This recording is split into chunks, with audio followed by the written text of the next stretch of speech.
Assalamualaikum warahmatullahi wabarakatuh. Halo teman-teman, perkenalkan nama saya Nurul Husna dengan NIM 2430106025. Di sini saya akan membuat video tentang siklus sel. Baiklah, disimak baik-baik ya teman-teman. Baiklah teman-teman, pada kesempatan kali ini kita akan membahas tentang siklus sel.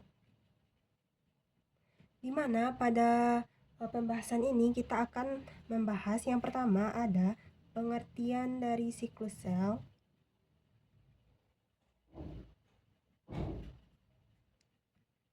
Yang kedua ada tahapan siklus sel. Tahapan dari siklus sel ini terbagi menjadi dua fase. Yang pertama ada interfase dan yang kedua ada mitotik. Selanjutnya kita akan membahas jenis-jenis dari pembelahan sel.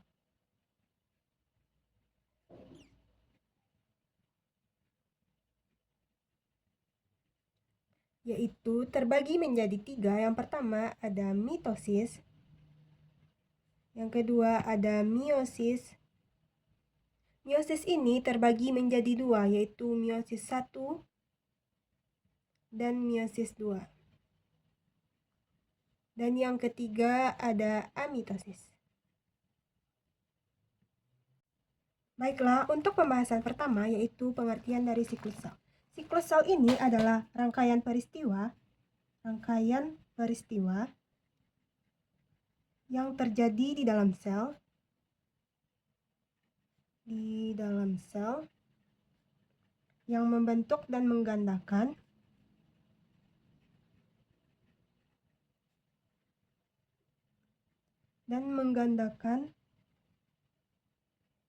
dirinya untuk menghasilkan dua sel anak.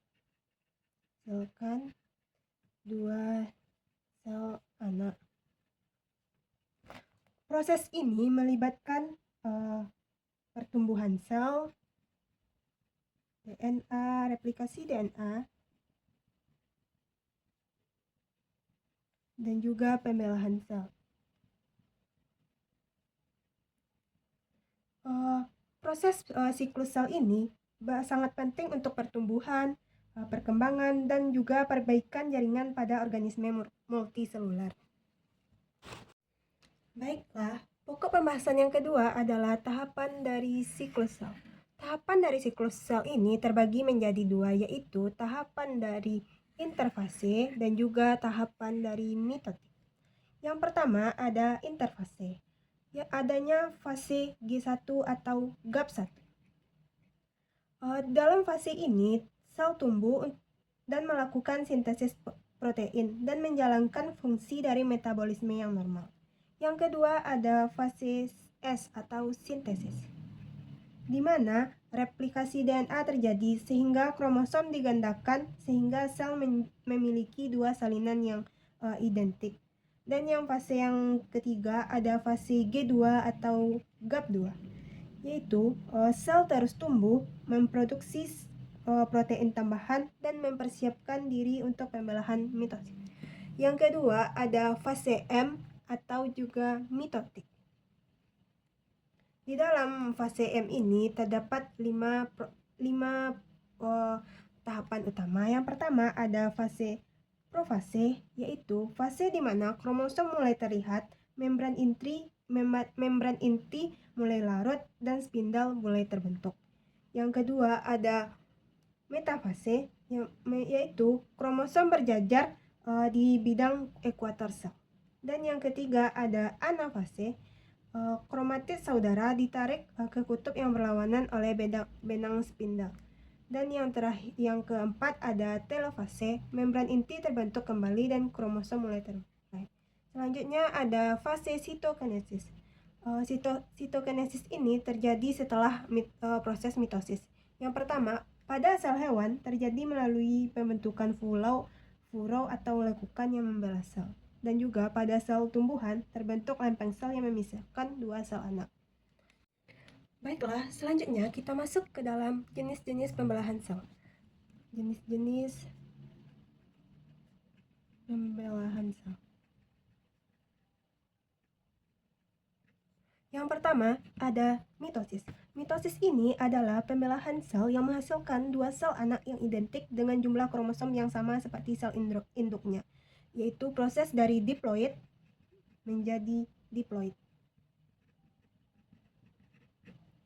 Yang pertama fasenya yaitu profase. Profase ini kromosom memadat dan membran intinya mulai menghilang.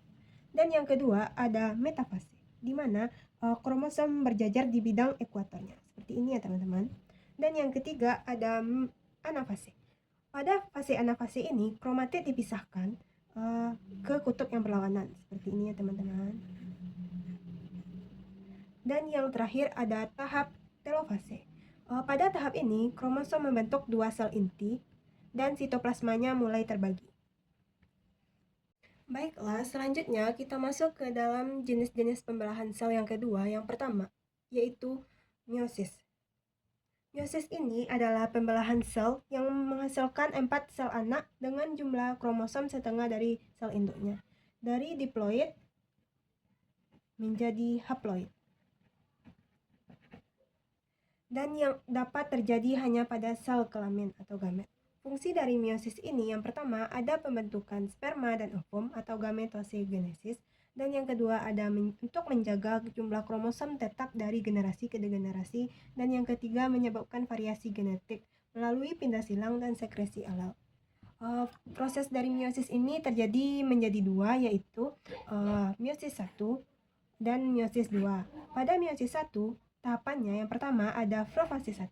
Profase 1 terjadi sinapsis atau pindah silang antara kromosom, dan yang kedua ada metafase 1, yaitu pasangan kromosom homolog sudah berjajar di tengahnya.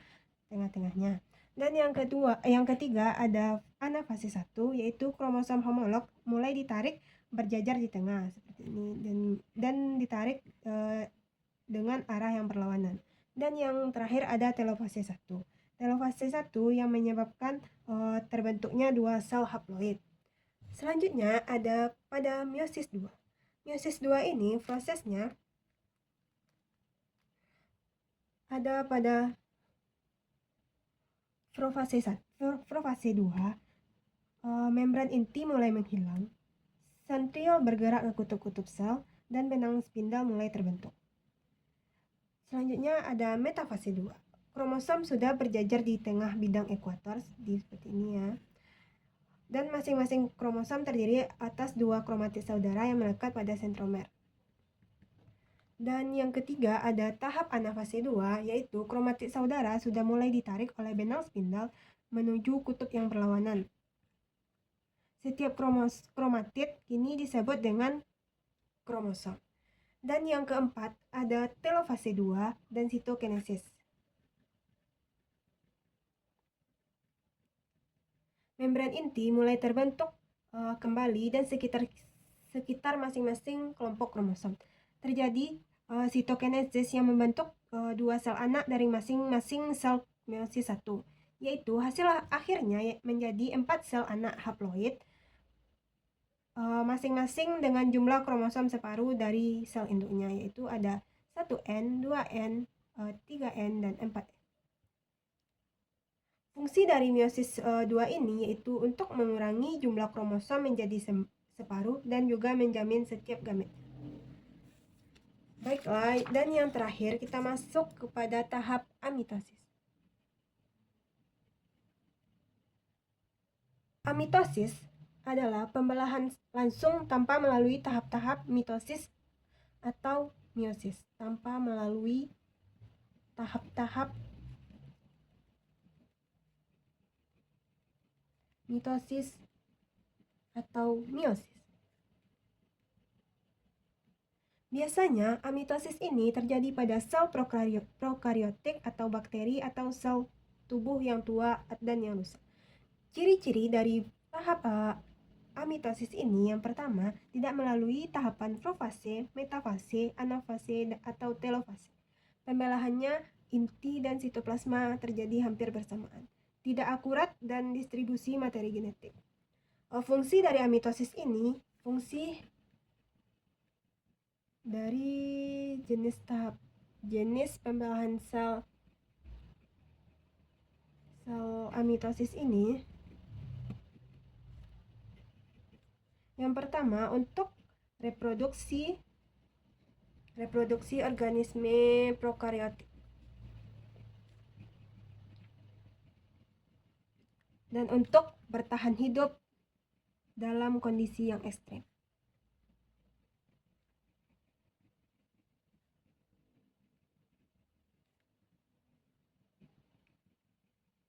Contoh organisme yang melalui tahap amitosis ini ada bakteri, contohnya bakteri, dan juga sel-sel tua atau yang sudah rusak.